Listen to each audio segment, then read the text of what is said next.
Does the US government want us to buy electric boats? Here's some electric sailboat tax benefits I just realized. Now, this is not legal or tax advice. Go do your own research, talk to your own tax professional, proceed at your own caution. So by definition, any boat with a head, a galley, and a berth qualifies as a home, either a primary or secondary. With that qualification, it instantly can get a 30% tax credit on solar, wind turbines, and energy storage. As it turns out, most electric propulsion boats have all those things.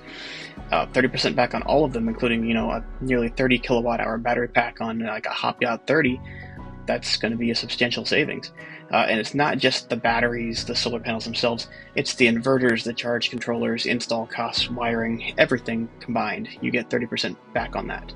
Now, that's only if you had a tax liability of like $10,000–$15,000, you could get all of that back if 30% of the install costs and components for all those things totaled that amount. All of these credits do apply to not just like if you have a house and you add solar to it. You can buy a house, have solar installed, and then when you move in, you take the tax credit. As long as you were the first person to move into that house, then you can take the tax credit. If they're already installed and you bought the house used or something, you don't qualify for these. From my research, at least. It looks like if you buy a new boat that has solar, turbines, batteries, etc., like the electric propulsion boat, you can write off 30% of all of that. It's pretty neat.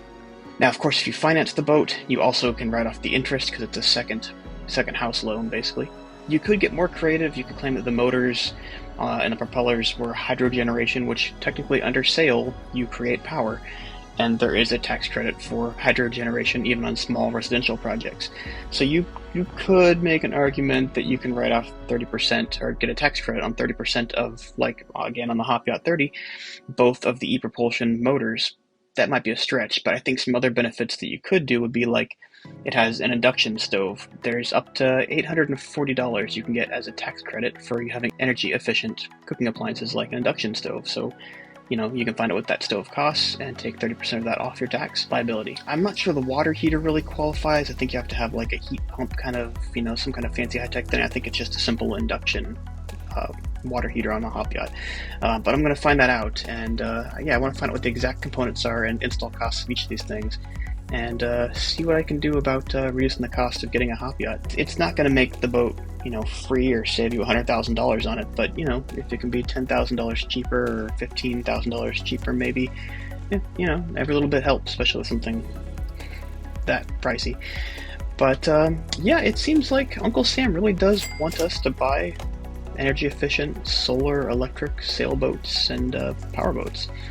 So talk to your tax advisor, see what you can get, what qualifies, and stay tuned for hopefully some more HopYachts information, and I can get some details from them hopefully here and figure out what can actually be written off with these things.